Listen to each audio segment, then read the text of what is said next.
Welcome to my second video, guys. This is part two and the final part to this trip. So stick around to the end to see how much I made and all my sessions and everything like that. The quality of this camera is just very aggravating for me to narrate on. So my next videos will not be like this. Hopefully, I've ordered 3 new cameras, one of them being another button. I won't reveal what the other 2 are, but I'm excited for the angles they're going to be able to get, and also the quality of them should be a lot better. I mean, I spent $200 on this button camera, and it just, for $200, I did not get what I was hoping for. So maybe I'm going to try to return it. I'm not sure. I'm going to test out the quality of my other ones and see what they can do before I go. There we had a true 4, which we won. So that paid $125. This trip I actually had a lot of good variance. My AV, which is my actual value, was a lot higher than my EV, which is my expected value. So when I plug in my spread and the game conditions and everything to this website, it'll tell me my estimated value, which is how much I'm going to make an hour. So on this double deck game, I'm expected to make 84 an hour. Now every card counter would know that that is not always going to happen. You're going to have losing sessions. It's not just because you're a card counter doesn't mean you're going to walk in and win every time. It just means you should win more than you lose. So with that being said, I had some great variance, and it ended up being a lot more than I was expecting given the amount of time that I got to put in. There we had a true 2, and we split 2s and got a 12 and then an 11, and we doubled down the 11, and so we ended up making about $150 right there. Here we have a neutral count. We get dealt a 7, which we obviously take a hit on. There's another player at the table, which makes it less hands per hour for us, which makes our EV a little bit lower. It's really, you want to be at the table alone. So, but in my spread and how I calculated my EV, I had it calculated in as there being 2 players at the table the entire time. Now I did get a decent amount of time playing alone at the table, which makes my EV a little bit higher than that. So that was nice, but it was a weekend, so it was expected for me to have more than just me at the table for a majority of the time. Here we have just over a true 1. I think a little later on into this video, I'll show you how I get the true 1.25, like in between true 1s and true 2s and things like that. It just depends on what the running count is, and it depends how many decks are left. So if it's 1.5 decks left and the running count's a 3, that would make the count a true 2. So because 3 divided by 1.5 is 2. So, and now it's not always gonna be exact like that, but that's how I get that number. So for instance, if there was, let's say there was 1.25 decks left to be played and the running count is a 4, then I'm really calculating on it to be more of a 3.25 really, because 4 divided by 1.25 is 3.2, so I just would play it like a 3.25. Now it's not always going to be exact. You don't have a lot of time to do those numbers in your head, so if you can get to where you can kind of memorize what those numbers are going to be, it makes it a lot easier. Like, just for instance, memorizing what a running count of 5 divided by 1.5 would be. Like, if you can memorize that number, it's going to make it a lot easier when you're trying to stick out your bet, because a lot of the times nobody wants to wait on you either. Now, it's not any problem to wait, but what happens to me a lot is if I've won the previous hand and the count's gone up, so I leave my bet already sitting there, and then I plan on grabbing more chips from my stack and putting it on there. Well, I've slid the chips back that I won, and now I plan on putting more on top of it. Well, a lot of the time, since your bet's already sitting there, the dealer just starts dishing out cards again, and sometimes they'll dish out a card to you before you've even gotten to where you've put the money that you're trying to add on top of your stack. So, and sometimes If you lose, it's not a problem. And if you're just won the hand but the count has dropped a little bit, you can just grab some chips off the top when you slide your bet back that you won. But when you win and you leave your stack sitting there and you're gonna add more on top, I found that sometimes the dealer dishes out the card too fast and you can't add more. So maybe it'd be smarter for me to just grab all my chips off and then reset every single time so that doesn't happen. Because earlier on, if you were paying attention, you could have saw that I tried to stack another chip on top of my bet and she took it off and said no because she had already dished the first card to the other player. So that just happens sometimes, but there's definitely ways I could prevent that by just sliding all my chips off of the bet every single time. But sometimes it's just in the moment you're trying to think about a bunch of different things, you're trying to do things quick, and to be a perfect counter you got to be able to do that pretty fast. You got to be able to do a lot of that math in your head quick, and you also got to be able to know exactly how much you're betting every single time if it's in between two numbers. So there we finally get our first blackjack.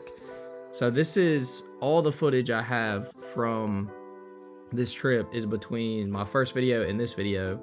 And so I really wish I could have got more, but sadly my SD card got full. Here we get an 11, and so we double down, and we have about a $35 bet out or $40 bet out. It claims that my SD card got full, this camera does, which it's a 64 gigabyte camera. With the quality being this bad, and I probably had a total of 4 to 5 hours of footage, I just don't know. You know, if this was shooting like actually in 4K like it claims to be with at least 30 FPS, I could see that maybe being the case, that it would fill up my SD card. But given that the quality's not that good, I just find it hard to believe that it filled up 64 gigs. But so I don't know. I got more cameras coming, so there we got a $100 win on a double down. So I'm excited for these new cameras.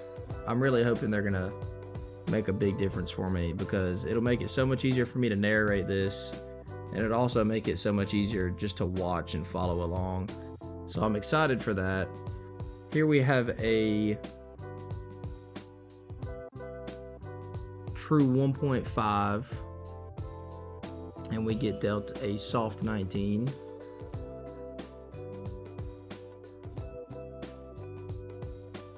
And the dealer draws to 21 or 20 and beats us. So now we're settling on just over a true 2. I think it was right at a true 2, but we get paid there. It's always nice. We get dealt a 13, which we take a card on. It's a 4 for a 17, and the dealer beats us.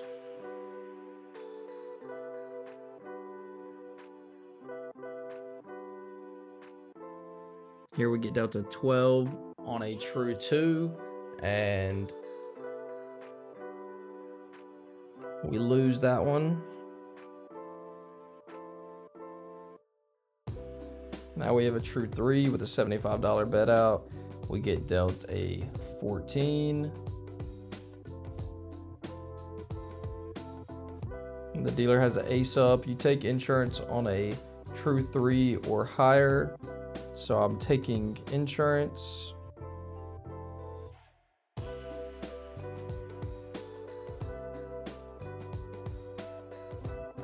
We take a hit. We get a 3 for a 17, and the dealer beats us.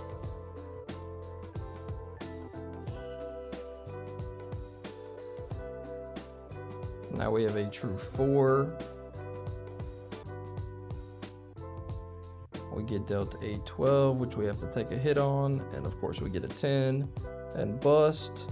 It's just part of it. You can't expect to win all the time in the high counts. That's just unrealistic. So sometimes you just have to take the losses and keep on moving forward, really. There we had a nice little win. We have a true 3. We get dealt a 17. And lose. And that's the end of that shoe. Now we go in, we have a true 3.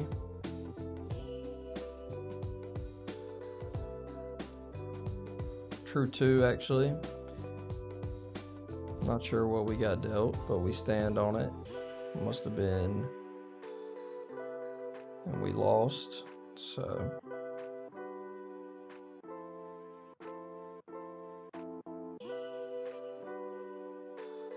here we have a little over a true 3. With my new camera too, I won't have to worry about my hands being in the way or that croaky being in the way. So I'm really excited for the 2 new cameras. Make this a lot easier on me. Here we have a 15, which we stand on.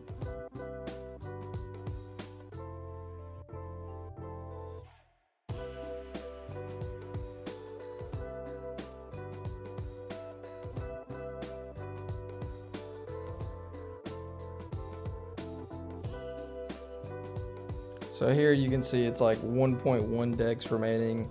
I have a running 3. So I decide on it to be about a 2.75. That's just the kind of math you have to do in your head pretty quick. And now it's not always going to be exact, but that's what you always just have to estimate to about that amount. Now I know a lot of counters would have probably just rounded that to either a true 3 or a true 2.5. They might not do a true 2.75, but that's just what I do. I like to be kind of exact. I don't want to be betting, especially in the low counts. I try to play more conservative just because the edge isn't as much in my favor, you know.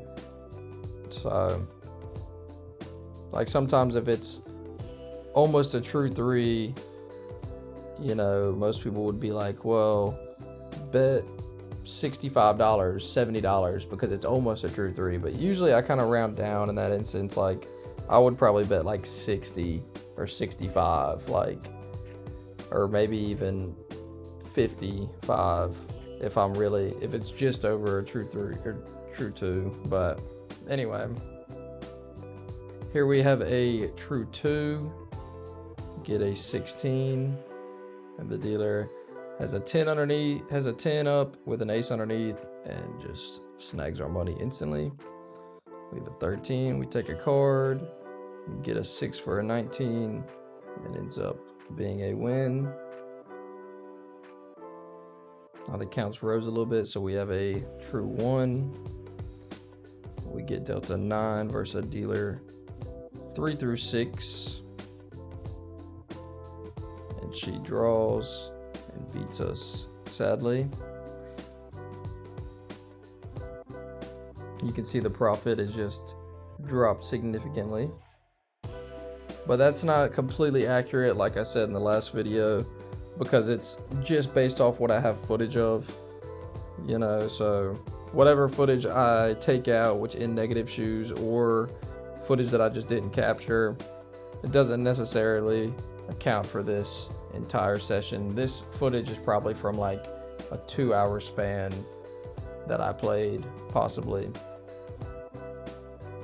And then the video before is probably about 2 hours of footage that I've crunched down into one video. So when I get the new cameras and I get a lot more footage, as well as it being better footage, I will be able to make these videos a lot better, which will be awesome. So here we have a true 2, we have $50 out. I took insurance. I'm not sure why. I can't remember if there was another player at the table, and maybe that made it a true 3, and that's why I took the insurance. But I hit the 12 and get an 8 for a 20, and we win. So you can see at the bottom there, my actual profit from that session was about $390. My AV was $181 an hour, which is my actual value. I was expected to get about 85 an hour. So I did pretty significantly better than that. I made about $2,200 over the trip, and I got roughly 12 hours in. You can see those 3 sessions right there, and then you can see the chart with my progress. And here you can see some of the sessions I played.